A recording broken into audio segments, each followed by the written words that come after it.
stacking my coin, stacking my coin. Bitcoin, Litecoin, Ethereum, cash. Bitcoin, Litecoin, Ethereum, cash. Stacking my coin, stacking my coin. Stacking my coin, stacking my coin. Bitcoin, Litecoin, Ethereum, cash. Bitcoin, Litecoin, Ethereum, cash. Since I was born, been stacking my coin. These niggas is pop, my money keep growing. Your girl is a dot, she all on my groin. She blowing my horn, we fuck like porn. These rappers is whack, they lyrics is corn. I'm getting this money, it never get born. I'm loading my strap, they calling the law. Fuck around your clap, for running your jaw. If it ain't about the dollars, then it don't make sense. Got me sipping brown water, but it ain't from Flint. Trying to chase all this bread, though the shit won't last. About to shut the city down like a crypto crash. Stacking my coin, stacking my coin.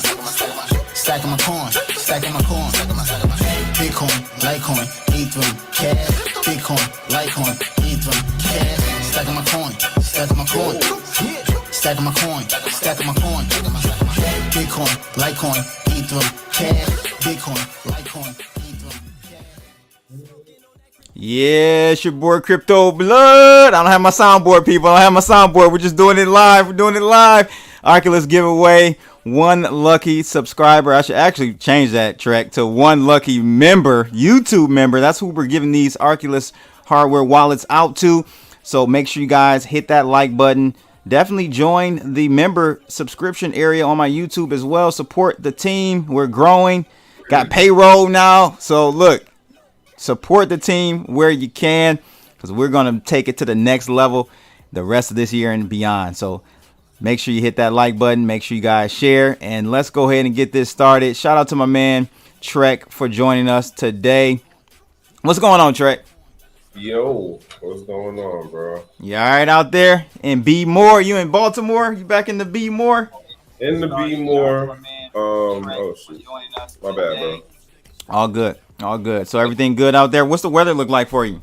Oh, no, the weather's great. It was great yesterday and today, man. Like, went and seen, caught up with my brother, and then I went to go see one of my battles out in PA, hung out with him, caught up on some stuff, and just enjoying, real world interaction with people, right? Like, yeah, that's what it's all about right now for me. But I had to come back home because I got to make the content for CBTV, and I got to do the Gentleman of Crypto stuff. So, I can't have too much fun. I can't.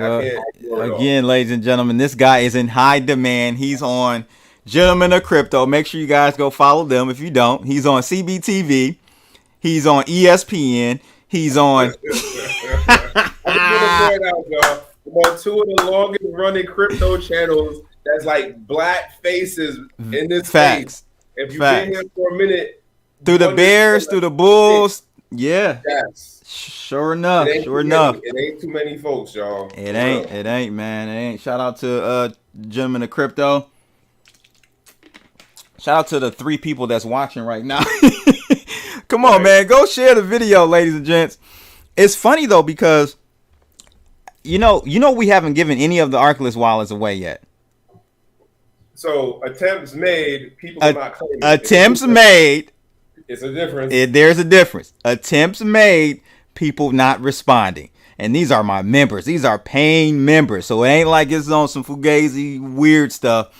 Right. But listen, if we don't get the first and second people to respond by next week, we're gonna reissue those, put those back into the pile, Trek. And we're gonna have to divvy those out to the rest of the members. I think we're gonna save one for a non-member at the end of this. So keep that in mind, ladies and gentlemen. Stay tuned. I don't know how we're gonna do it. Maybe I can't put everybody in the list and hit the wheel of fortune, wheel of names. But I don't know how we're gonna do it, Trek. We have to think about that. But yeah, so today we're going to be talking about stay tuned, because we're going to definitely do the giveaway. We're going to be doing the Arculus giveaway. Looks like Trek we may have lost him here. I don't know if we did or didn't. I'm still seeing. All right.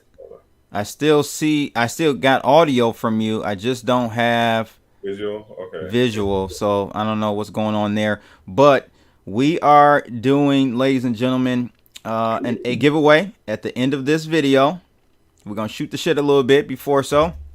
But we're giving away this Arculus $95 hardware wallet. Pretty neat. If you missed the tutorial, check it out on our channel. Maybe my man Trek can put that in the chat room for us, that LJ, one of our other contributors, did for the channel. So yes, we will be giving away one of these wallets, $95 value, retail value. Pretty dope. I like the concept. Definitely like the concept. I haven't opened mine because I want to give it away, but I may just have to, if they don't start sponsoring us, I'm gonna have to cop one, Trek. But we'll see. They running commercials on IG. Are they?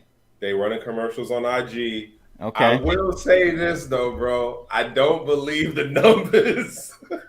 What do you mean? I don't believe the numbers, bro. I seen one of the videos the other day, and I was like, yo, I got to bring this up to CB. That they started paid ads. And I was looking at the numbers. I'm like, what? 22,000? How?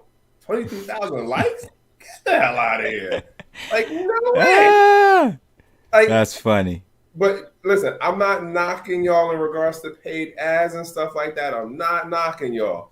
I am curious, though, how are you going to start reaching out to people who are actually in the space and who don't necessarily, like, there's two categories of content folks out here. You got the pumpers, and then you got the folks who, like, they give people the real deal. We give y'all the real deal on, hey, this is an option. It might not be it can be a way for you to, you know, carry your crypto.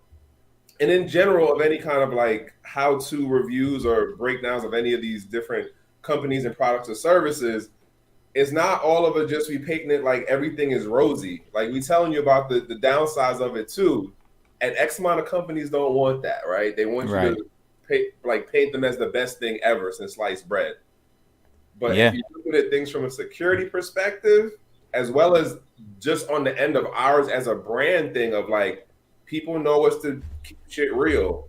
We can't be out here whistling Dixie and promising, you know, rainbows and cinnamon buns. I'm making stuff up right now. But stuff that, like, you can't make those guarantees in this space, man. That's the bottom line of it. And I see what they're doing on the IG side. I haven't seen any ads on Twitter. Okay. But there's no way their videos are getting the numbers that they're getting on IG in regards to organic, real people, and their Twitter account number is nowhere near that. Like, right. Yeah. It's probably not, man. We're in the day and age where numbers, it gives you validity. You know, it's unfortunate. So, you know, you got to expect that they're inflating those numbers for sure. Let's take a look. We got a couple interesting topics that we found before doing this giveaway, ladies and gentlemen, that I thought we would touch on today. Since I'm not doing an off the chain, like a traditional off the chain episode today, we're just going to leave it at the Arculus giveaway. But this one caught my attention, Trek, because I was sitting up last night watching YouTube, and somehow I came across a video about the sneaker crisis or sneaker crash. I saw a video, and it went through the whole thing, and he's like, you know, this guy he was the biggest, pretty much, if you want to call him a wholesaler or distributor or whatever, like most of your sneaker resellers were getting their product from this guy. He was the plug. He was the plug. So I don't know how you even pronounce this properly, but Zadeh Kicks, I think it is. The reseller Zadeh Kicks has gone missing. I mean, they basically filed for I think they call it dissolution, which essentially is like a bankruptcy. They're in receivership or whatever. They deleted all of their social media accounts. People on Reddit are going crazy, bro. They were the plug. And how it worked, though, is, you know, they apparently, man, people for years were wondering, like, how the hell is this guy getting authentic kicks? They've never had one complaint. Yeah. All their kicks were authentic. And he was like 20 to 30% below retail price. Right. For years. Now, one thing the article I don't think touched on, Trek, was that this guy actually a few years ago had another company and his warehouse burned up. And he lost millions of dollars in inventory of sneakers. Not directly from the fire, but from the fire retardant, system, water and foam and all that. Wiped out his whole thing, and back then people were like, oh, this is an insurance job, but actually come to find out he did do a claim, but the claim was only on the cost basis of the product, so what he bought it for. So he just basically got his money back versus the millions he could have earned by selling them. So that was the whole thing. So he shut that collapsed. Then he took a year or so off, and he came back with this site. And he I guess he had the sauce, man, because he knew how to work it. But the thing with Zadeh Kicks is that you would order in advance. I don't know if you saw it in the article. You would order for future stock, future releases, and it would be a month or two out, but he'll have your money. So. It's funny. Like now, I'm like, yo, I need to call this cousin. I need to call that cousin. I'm sure they've been affected. I'm like, because I need to really get like the better understanding of like what's this story. Please put it in context for me, because that's their realm. They sneakerheads. Yeah, I ain't in that realm either, bro.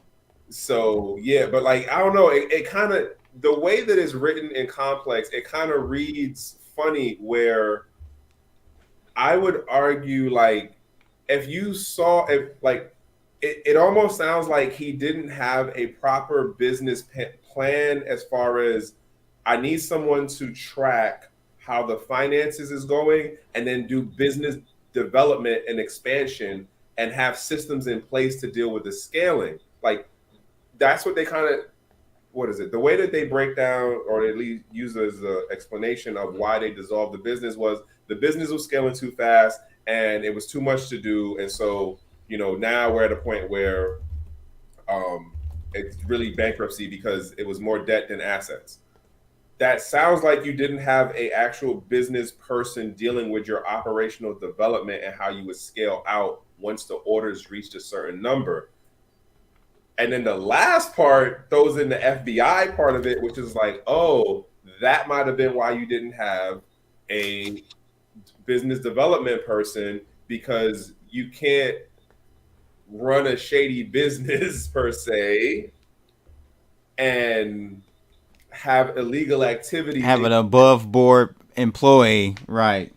So it almost kind of looks like that if you kind of read between the lines, where it's like, so you didn't have a person who was handling that part of your business. Somebody was dealing with your accounting side for sure, because you was doing this shit for years. But on the end of like the orders came in to scale so much that they couldn't handle it, I would have thought it would have been, you could have just did like, hey, let me put in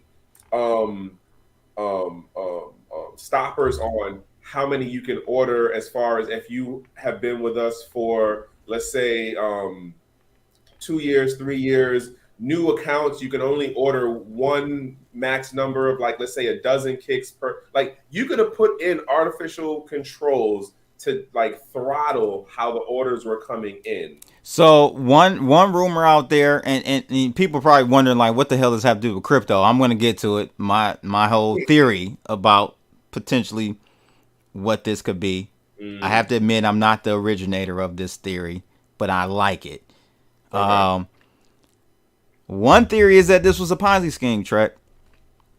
Meaning, because you got that 3-month float, right? You got that 3-month float with people's funds, right? That gives you that 3-month Ponzi buffer, essentially, and where you can then coming in every couple of days, every couple of weeks, so you were still filling back up in the pot. Right. So you're really pushing the inevitable insolvency out perpetually 3 months anyway. And so if things are going good, if the market is good, If the economy is doing well, right? No one notices. Mm-hmm. Same thing is happening in the luxury high-end luxury watch market. It's going through some troubles right now because I follow it and buy and stuff. So same thing is happening there, and you'll probably see some exposed on that end as well. But back to the point and why I'm even bringing this up on the channel on the show tonight, ladies and gentlemen. There was a theory, this is alleged, a theory that was floated that this guy could have possibly been tied up in the Terra Luna.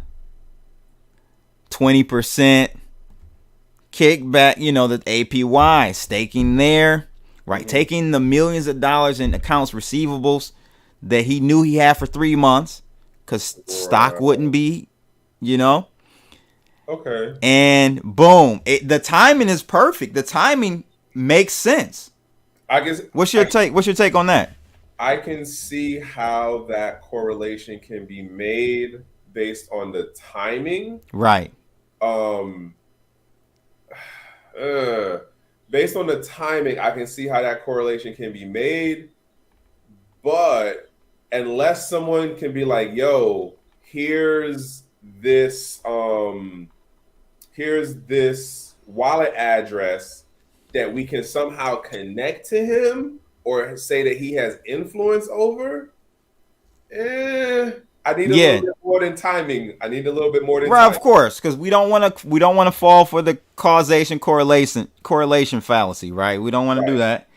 So I think there is a forensics accountant that's on this case now. So I'm sure we're gonna find out more later. But I thought that was a good theory to float. A lot of sneakerheads are in crypto. Mm-hmm. Everybody in crypto nowadays, anyway. Speculating, right? Not actually using it. Right. So I've heard many cats in the watch game. They're in the crypto. Shout out to CRM down in Miami. They're heavy in the crypto. So a lot of these, secondary markets with these luxury goods, they play in crypto just like everyone else is playing in crypto. So it was just you guys let us know in the comments below. I know it's not too many on the live chat now, but what do you guys feel about this reseller? I think the biggest reseller out there, Zadeh Kicks, maybe going down because of Terra Luna involvement, staking that money that they get ahead of time for orders that's 3-4 months out from these sneaker resellers, and playing with that money in the crypto markets. The timing is definitely there. That's all I gotta say. The next thing I want to talk about, Trek, and you said you were going to actually cover this later on in the week on the show, was about this Bitcoin price breaking correlation with the NASDAQ and everything. So go ahead and talk to that point a little bit. What were your thoughts on that? All right. So my first interpretation, so I didn't read the details of it initially, but then when I read the headlines, I was like, wait, what? And I instantly thought of you, honestly, because you always talking about the Bitcoin is moving with the regular traditional stock market. Exactly. Stuff. And I was just like, oh, I know Blood going to touch on this one. Yeah. But I didn't think that we was going to talk about this now. And so, I don't know what is going on with my camera. I see you. No, you're good. Okay. Yeah, you're good. It looks messed up on the YouTube side because I'm jumping back and forth. Yeah, it is. No, it's very pixelated. I think it's more to do with your connection, maybe. And I just made sure that whatever, man. Anyway, my point is that so in reading it, y'all know I'm not a price talk person. If you have not heard, I am not a price talk person. And I have a whole rationale behind it.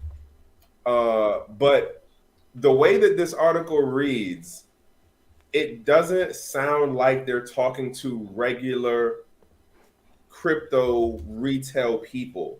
It sounds like they're talking to definitely the more hardcore trader who is like, I, make my own charts. I work in some kind of financial services. I'm at some level of institutional thing. It doesn't read like you're talking to the regular average person. Yo, stop right there real quick. Go back up. Going back up. Where is it at? You talking about a chart? No, not the chart. The first paragraph.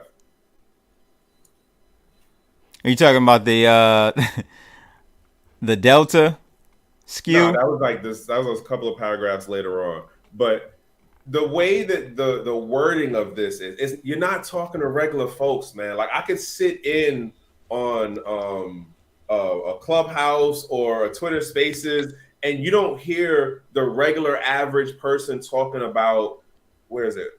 That's not it. Macroeconomics and what is the delta skew between leverage and versus future. Like folks are not talking like that in regular. So when I wrote this, I was like, who are y'all talking to? What is this?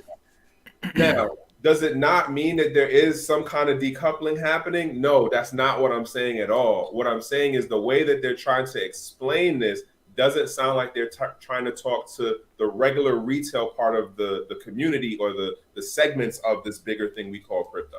That's my point of what I'm trying to make. Yeah, so what I took from this, just to kind of boil it down, it was very technical. It was for professional traders, in my opinion, or people who trade for a living. Interesting facts in the article, and I did drop it in the conversation for you guys. But I will say, it made me start thinking, Trek, like I think we will see a further decoupling to the downside, though, initially, meaning we're pretty coupled with the Nasdaq, right? If Nasdaq is down, cryptos are down. I think you're going to start seeing more days where Nasdaq may have a little relief rally, but cryptos keep getting hit hard.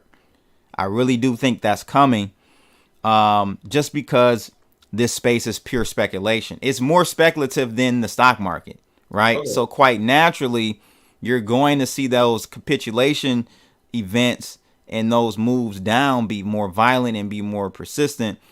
Now, on the flip side, Trek, when we have the Federal Reserve call it quits, throw in the towel, whenever that is, maybe 2023, Q2 of 2023, whatever. I don't know when the day is, but they will.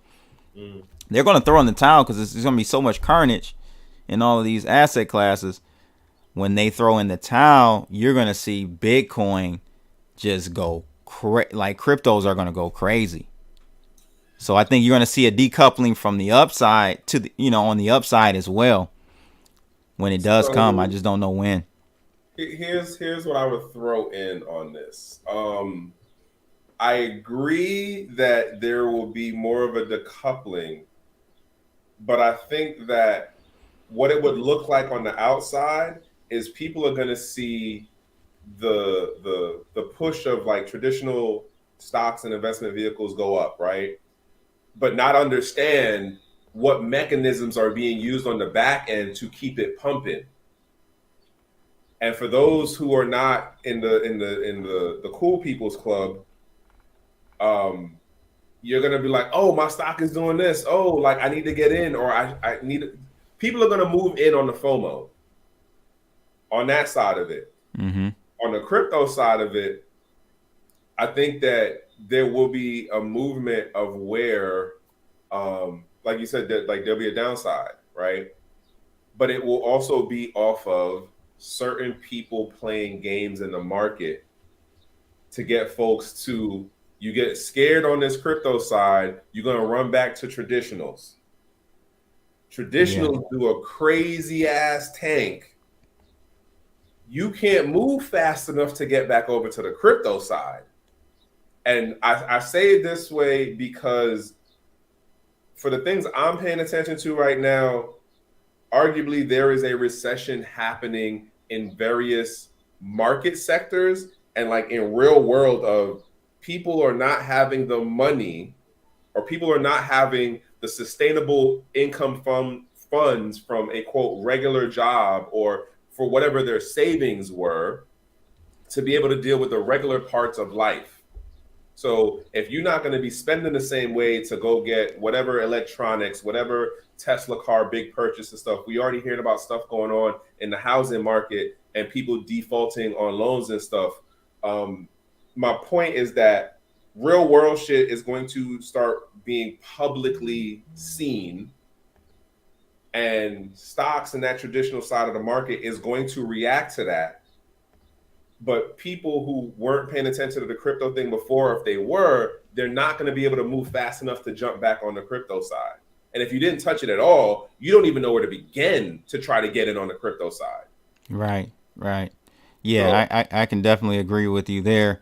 So I just, I think people should definitely have some dry powder. I'm going to get to a tweet because Big O, shout out to Big O, a very long-term supporter of the channel. He said, but new wells will be formed in the bear market. Yes.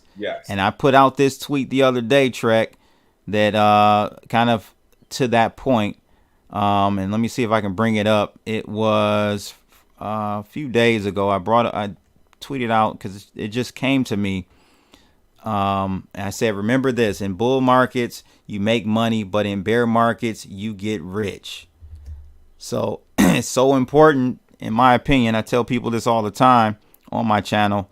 It's cool to be, sensational, right? And, we're going to the moon, 100K Bitcoin, and never being always permabull, just a permabull. That's cool. It gets a lot of views. But at the end of the day, I mean, if you're all in Bitcoin, if you're all in crypto, you can't take advantage of a downturn. You got to have some dry powder to dollar cost average at a lower basis, a lower cost basis. So I always tell people, have dry powder on the side. That's how you become rich in this game. You have to be ready for the discounted prices. They always come. There's no market that goes up forever. We're witnessing that now in stocks, in cryptos, in the watch world, I guess in the sneaker world. I don't know what's going on in the sneaker world. We just touched on one article that wasn't necessarily talking about a crash in the sneaker world, but hey, that may be a catalyst that may be like a Lehman moment for the sneaker world. The Zadeh Kicks may be a Lehman moment in the sneaker world. We'll have to see. I don't really pay attention to that already much at all. But PD says stables. Yeah, for sure. I'm a big fan of stable coins. Easy for you to jump back in the market when you want to. You can hold your stables in your own wallet.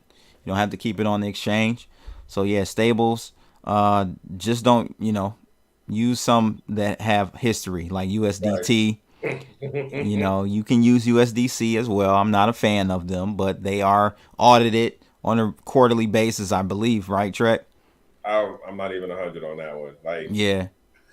I mean, I'm not gonna say I haven't touched the stable coins, but it was a long ass fight for me to touch stable coins. Yep. I was arguing it down. Yeah. And I had to make certain choices. Like, how do you really want to be able to move in this space? Again, folks, this is not financial advice. I don't know your pockets. You don't know my pockets. So just saying, work accordingly to your operational environment. Right. Definitely.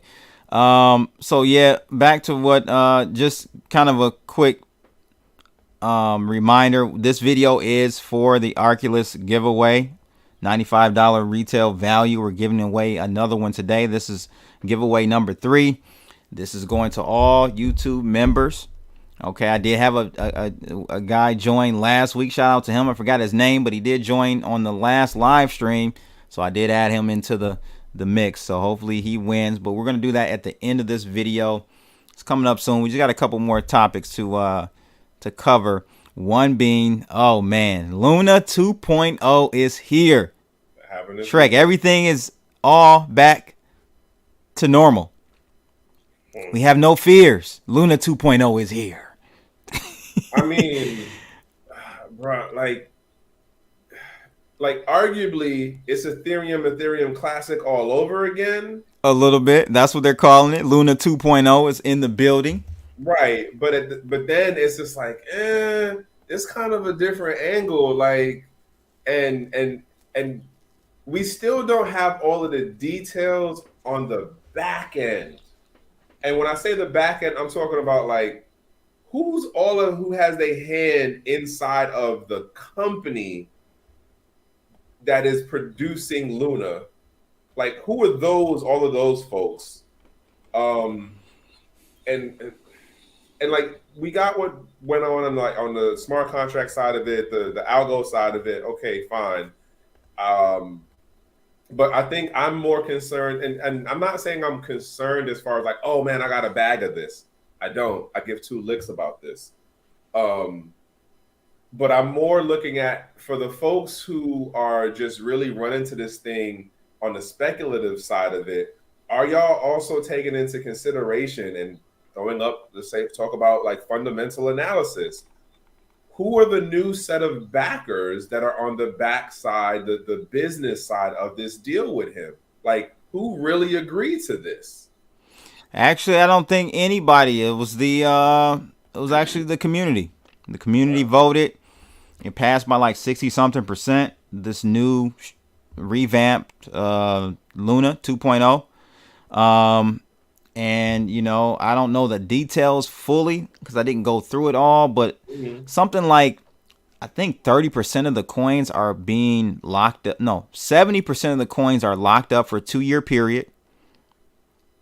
30% is liquid. And then, I thought you couldn't sell for like, I don't know, 20 days or something. So I don't know how it crashed, but it did crash 70% on, I think KuCoin was the first, or Binance. I can't remember. The article talks about which exchange it launched on first. I believe it was KuCoin, if I read it correctly. Bytebit, actually. Bytebit was the first. Then KuCoin an hour later. And then it's trading right now on MEXC, which is, link is in the description of this video. I'm partnering with MEXC. They're doing their thing, trying to really enter the American, U.S. market, North American market. I've been trading Luna and USD over there for like 2 weeks now. So it's a lot of action over there. So they're trading it. OKK, BitTrue, and Bing X. Never heard of those last two. Heard of OKK. Yeah, me either. OKK. Lil John or something. Right. What's up, man? LJ, speaking of Lil John. Can y'all hear me? Can y'all hear me? Yeah, we can hear you loud and clear. Yeah, I'm man, ripping and running. I'm in the city in South Central right now, dealing with my grandson, and then I got some other stuff going on. But I just wanted to jump on real quick, man. Yeah, no doubt. Thanks for joining. So we're doing the giveaway number 3. I was telling Trek, nobody has claimed the other 2 yet. I've reached out to them. Wow. And they're members. I don't know where my members at. What's going on? I know the one dude I think that you had signed up. He had made a statement in one of the live streams that he already had 2, so he wasn't tripping. One of the new members. Okay. I guess you're Aaron Hall, according to PD. Right. I am. You're Aaron Hall. I wish I could sing like Aaron Hall. They used to mix or something. They used to mix or something. They had some music, man. They had some music back in the day. That is hilarious, bro. That's hilarious. So yeah, we were just talking about Luna 2.0, down 70%, man, after the launch. You know what I realized, and we it seems like the space has to beat this over our head. And I've been reminding people the last couple of days, this is part of the cycles, man. Yeah. Go through this. Every single cycle, we have some catastrophe, some failure, some exit scam, a multitude. The end result is always the same. We might call it something different. It might happen slightly different because actually there's too many projects in this space. You know? Yep, I agree. There's just too many. And so that weeding out process is going to happen each time. Some of us will learn our lessons, and then because of the way the space is set up, you know, I say it. This is a tool set for us to be able to bring to fruition. You know, what I'm saying, any of our whims or any things that we may have, you know, to try. It's a lab, you know, and labs understand that, you know, majority of the experiments are going to fail, but we learn something from it, you know. And so each time we're going to have a new project, and it's going to suck in. It's going to suck in the newbies and some of us old, you know, some of us been here, but it's the same thing over and over again, man. Shout out to I see Duquan has a humble appearance nowadays on social media. Not talking too much, just putting out statements. Man, life has a way of humbling people, man. This young guy has definitely gone through it. So yeah, I don't know. My man, but it wasn't his first. Come to find out. We finding out now it wasn't his first. No, it wasn't. It wasn't. So we've got my man Bitcoin, BitBoy, Ben Armstrong said, don't buy Luna ever again. Not 2.0, 3.0, 3.14. What do you say? What do you say to that, Trey? Yeah, I mean, like BitBoy is already painted with the brush that he's painted with within the community. It's not saying he a bad dude. I mean, it is what it is. Like, it ain't like you can't. Would you buy it? I wasn't gonna mess with it to begin with, bro. Like, it just didn't make sense. Hey, we listen. We have to do a show, and and this video is just solely what does Trek own? Cause I don't know. I don't even know if he owns Bitcoin. Like, what do you own? He just ride the coattail. Yeah. What does Trek own? Other than them shades, man. And my Corey Shell top joint right now. I'm feeling the roots, man. I'm feeling the roots. Yeah. Okay. Might have a coin that we don't even know is his. He have coin 2000. Right. The point is called, yo, don't take this as no serious, folks. Don't take this as you straight joking right now. We joking. Well, who's joking? Who's joking is the chat room, because we got PD saying he looks like brother from Martin, brother from the fifth floor. Oh, okay. Then listen. Are you talking about me? I don't know. Both of y'all bald and got shades on. I don't know who is who now. I'm confused. I might be talking to the same person. I don't know. Two different locations. Doppelganger. Yeah. We got some doppelgangers on the stream tonight, ladies and gentlemen. Right. So look, the last thing I wanted to cover really quickly was the quantum computer situation. This article, Trek knows since like 2017, I've been like, look, I'm concerned about this quantum computer situation, the growth of it. Is it going to be an issue for Bitcoin and other crypto markets?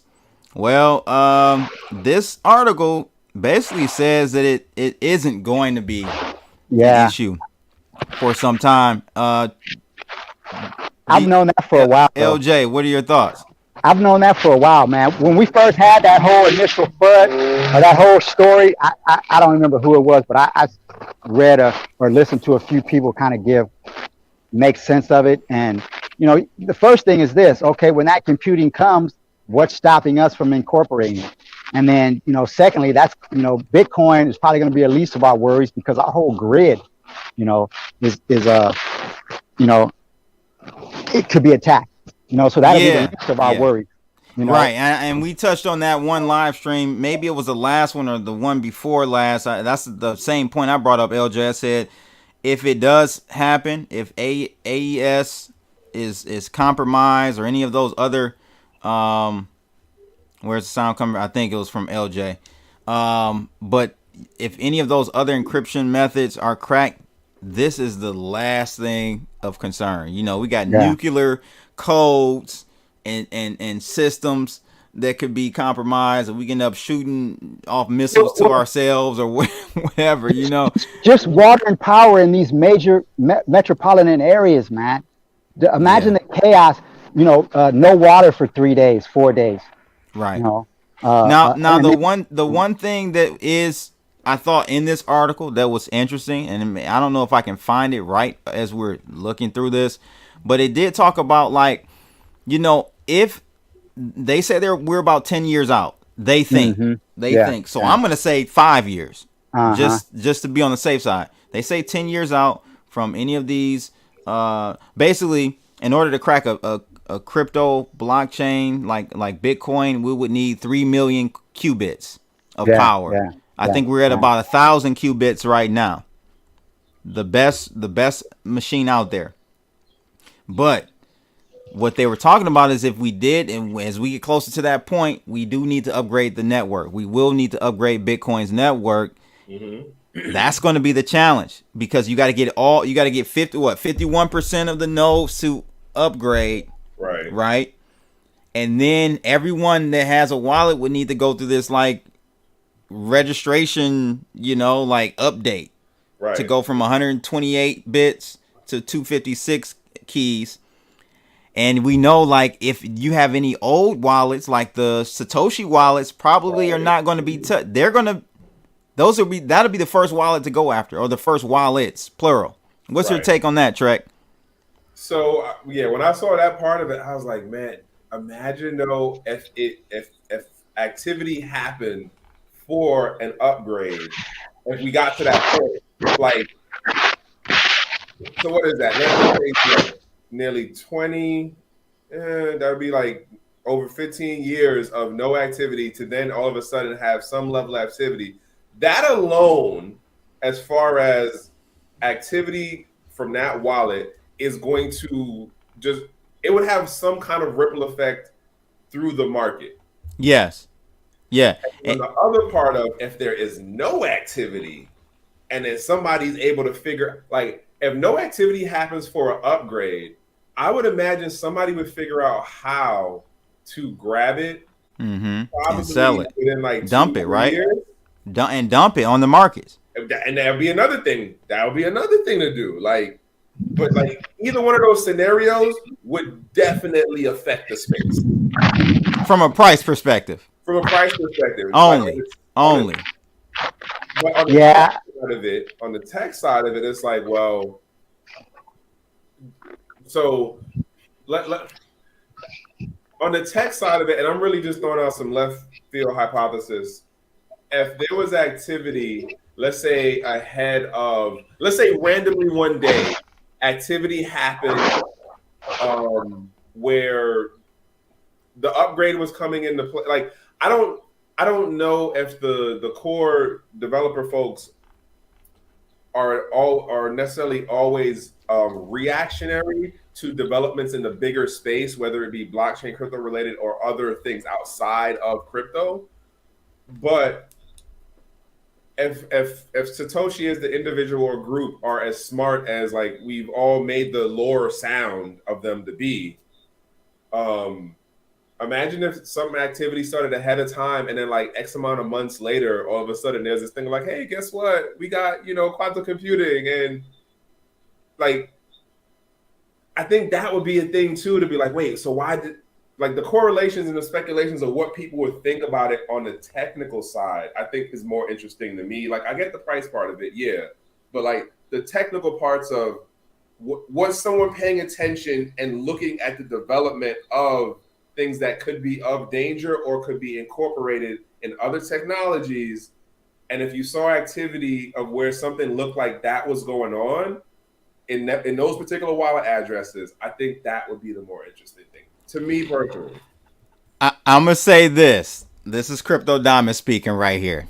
And we gonna mark this one. I gotta make sure I figure out how to save and archive this live stream, ladies and gentlemen.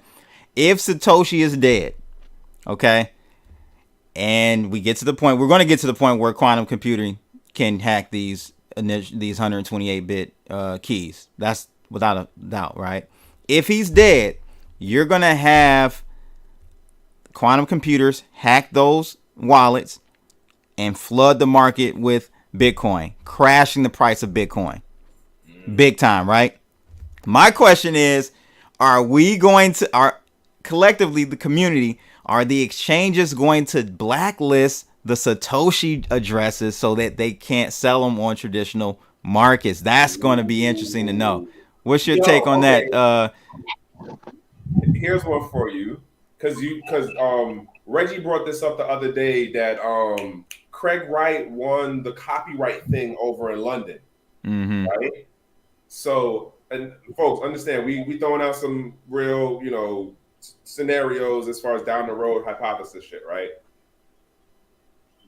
If let's say within the 2030, some more attainable level of quantum computing comes out, and now all of a sudden everyone starts looking at Craig Wright like, yo, you're gonna update your wallet address to be able to use it. Right. Now and then it brings into question all of the legal shit he was arguing, where it's like, yo, if you don't make this change, this is undeniable evidence. You're not the guy. Yeah, I mean, I just don't understand how he is not understood yet, because he never proved that he had access to any of those wallets. No, but we got a message from one of those wallets that he claimed was his, where the person said that. So right then, that null and void anything this dude has to say, man. Exactly.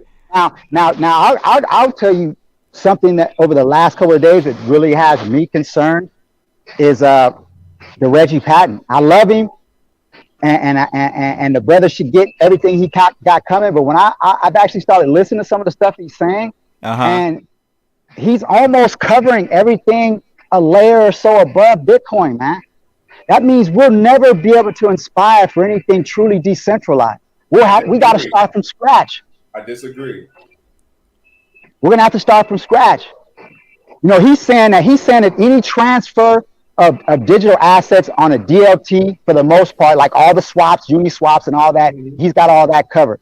You know what I'm saying? You know, the chain link.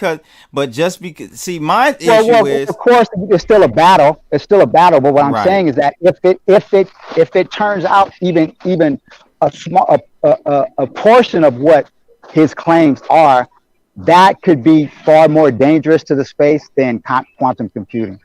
Because imagine if everything above layer 1 Bitcoin and then damn near all of Ethereum and then all of the swaps, because what happened is, I got to looking at what happened is, even though people may have written partially their own codes, they went and got stuff from repositories, you know, and then they did like Uniswap and then what was it, Pancakes, all those were just forks. Yeah. So that means the code is basically and so there's so many hodgepodge of so much code here, some of that stuff infringes. Yeah, but to me, and I'll let you go, Trek. I'm all for Reggie. Like I say, yeah, I am. I'm all for Reggie, but you can have a patent, but how is it defensible? Can you defend it? Well, see, this is what his argument. Hold on, let me get to one part. His argument is this: rather than go after the individuals, I'm going to go after the people who are financing. And so if the people who are financing back away, that halts everything. You know, all these traditional institutions and so forth that are doing the financing, if they say, oh, wait a minute, let's stop, or we'll just get the license from you, you know what I'm saying, then that legitimizes that, or it prevents the liquidity for a lot of these projects, which, you know, we kind of need that so that some of them would die, but, you know, the greater ramifications. Yo, all it takes is one company and the culling would be fucking crazy to watch. Like, I would be excited to watch that. I'm not even gonna lie with y'all. I'm not even capping about this. Okay. I am not trying to, quote, defend Reggie in his position and how he sees his idea. Yeah. Of course. We're looking at probabilities. But, however, the excitement to me for a case working out where it is either this company that is a notable company is deciding to take action and follow in with getting the licensing deal, or a court case happened that goes, hey, you violated his IP. You need to start working out to making him whole and or get into the licensing deal with him. One of these two scenarios, to me, brings in the thing of technology is never a one-stop shop. It is a continuum of smaller increment in innovations and changes. And then you eventually have some level of like, okay, it hits a wall and then you jump out with something new. I think that if either one of those other scenarios work out where it's either a court case that happens or the business agrees to work with him and do the licensing deal, and it has to be a notable size brand. Oh, so the interview did happen. All right, bet. It then gets into we now know what the hard line is. That's what excites me about it. The techie, really off the wall dev folks who are like, okay, that's what the hard line is, of where everything to the right of that falls under what is the distributed ledger IP that he holds.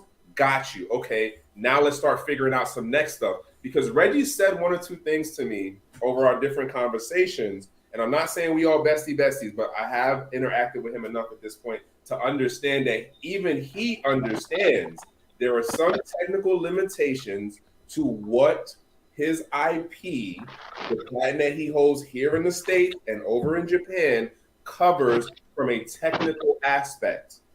And the other thing that and he also said something the other day in an interview he was doing with Marlon on Gentlemen of Crypto, a conversation they was having, where Craig Wright is either applying for some kind of patent or has the patent, and it is similarly sounding to Reggie's patent, but it doesn't cover a certain aspect or a couple of different aspects on the technical side. And so it's a difference between the two. That also encourages me to think that once we have one of these scenarios play out, whether it be a court situation or a business agreement situation, we will then know there's where the parameter fence is. Now let's figure out, how do we build outside of this parameter? I'm looking at it from a technical end, because technology is not just a one thing. I don't disagree with that. That of course the space is resilient, but the fact that it could set us back significantly initially, because a lot of the stuff we have is on top of each other. Like, think about that. Like, what will set us back? Are we talking about the business development side? Or are we talking about the fact that, like, at the end user level, the technology still works? There's too many nodes out in the world. The decentralization aspect of it, because we literally have to rebuild a lot of stuff to make something truly decentralized, because everything would have gatekeepers. So you'd go so far, and then you'd have to get permission. You know. Yeah, I don't think he can implement. I don't think he could defend his patent to that extent where it would cause a bottleneck in the industry. I just don't see it. No, but just like Trek said, all it takes is one company to say, "Oh, we're acknowledging this," and all the other companies, all these companies that aren't in the crypto space but are trying to get into the crypto space, and they're vying for regulation. That's the reason why we haven't gotten in.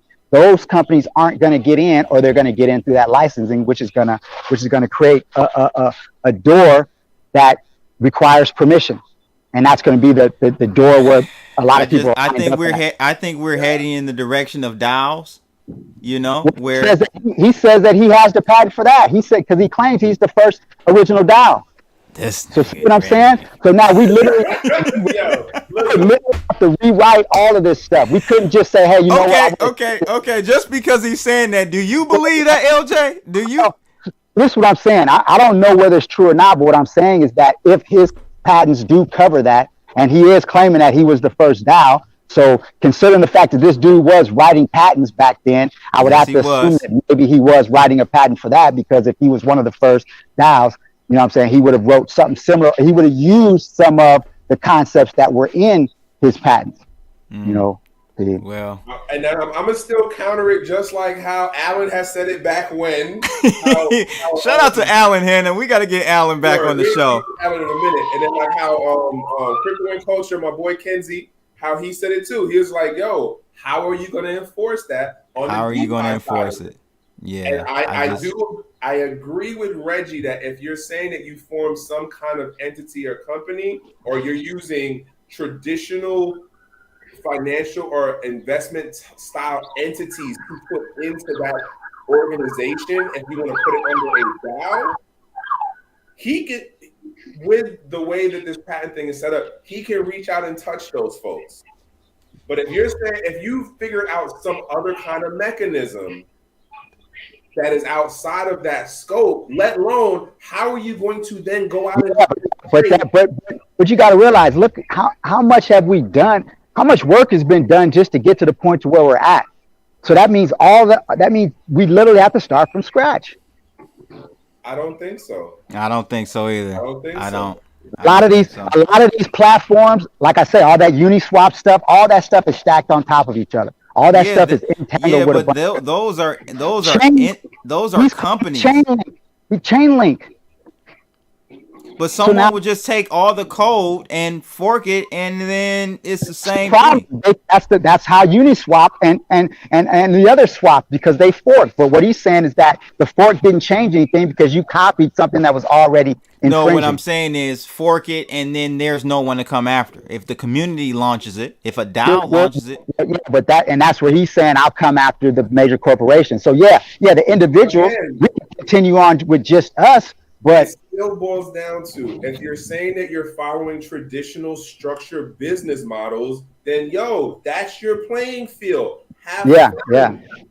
If you're not using traditional structures, that's where the bigger question is going to be. How do you enforce that? Who do you go after? Just because a judge over there who does not understand the technical implementation of it says you won, okay, how are you enforcing that, bro? Goes after the major VCs and all those people, and then they say, no. Again, I'm saying the same thing. If you're not using the traditional investment entities, if you're not using traditional registered entities in whatever jurisdiction, where are you going to go after somebody to enforce it? I get all that, but I get all that, but I'm just saying that a lot of regular financial institutions have already sprinkled or gotten into the space in a whole host of different ways.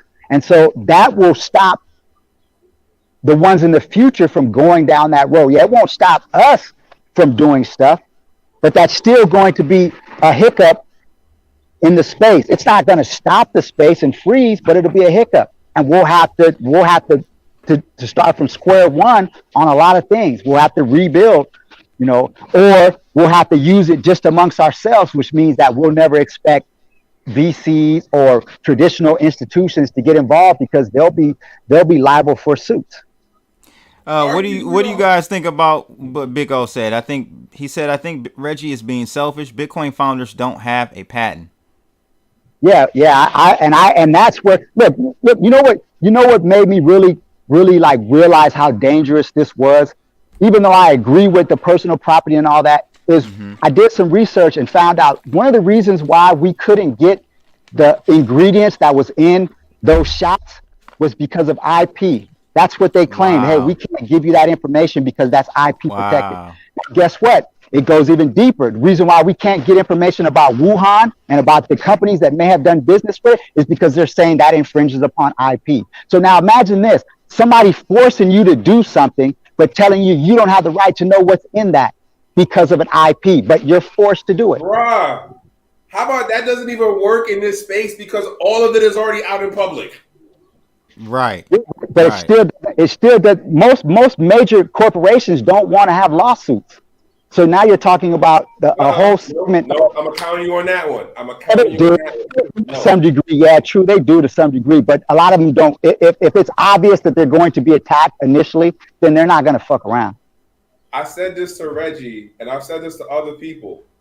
I think that what they're doing, as far as the crypto front companies, and then the companies that are like the back end, who's funneling the money side of it.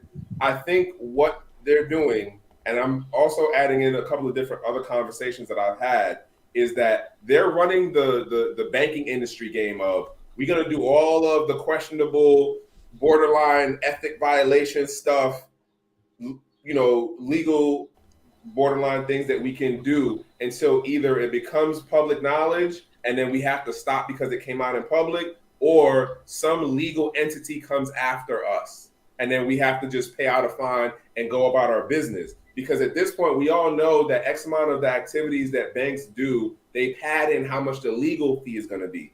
Reggie always makes the point about how you can be held liable up to 3 times the amount in compensatory cost. Right. Here's my thing.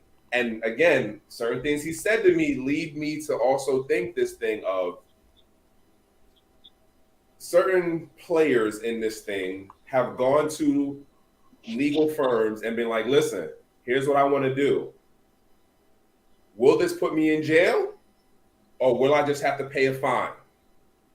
Look what just happened to Arthur Hayes. He pays a fine. He's going to do house probation here in the States, but he can't touch the industry for a hot minute, if ever, right? In regards to Reggie's situation, I think that they're running the clock out on him in that they are figuring out what revenue models work, what applications of the technology work. Because remember, he can't come back into the crypto. He can't use his face either. Yeah. Yeah. Right. Yeah. All right. That's crazy. So now, the only way he would be able to make off is I got to push this IP infringement. But they know he can't start another business and counter them. The only thing he can do is this. But you can't do nothing. If I don't acknowledge you or do any of the things that would be like, hey, you have me in a public awareness thing, and I understand his strategy for what he's doing. But I think they're running out the clock on him to figure out what revenue models. They're making their money, one.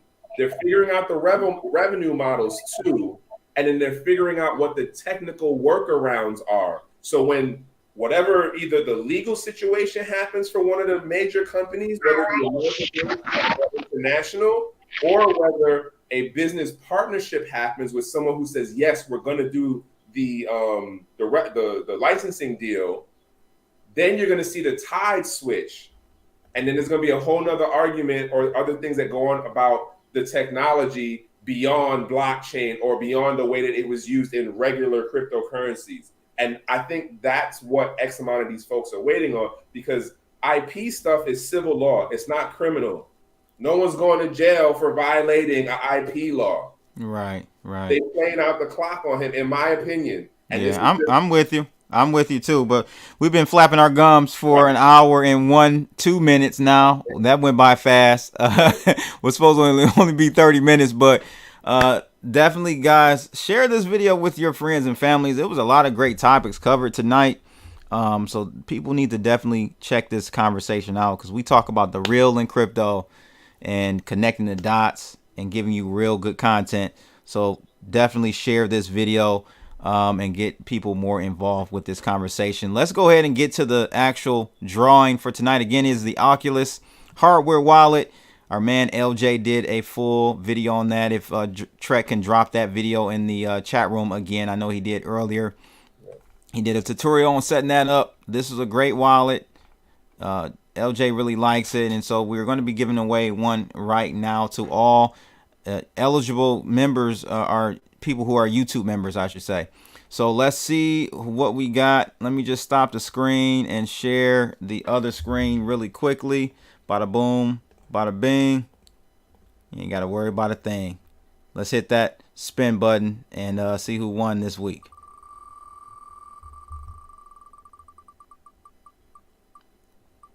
Voice Crypto. Oh, stop. All right, good. I'm glad he won. So I'm going to remove him from the list. Voice Crypto won this week. Active member on the CBTV network. So I'll be reaching out to you, Voice, via one of the some message on the YouTube channel, an old one, so people won't be in our business. But yeah, shout out to Voice Crypto. Shout out to everyone that watched. Shout out to Trek, LJ on the west side. Until next time, we out of here, people. Peace.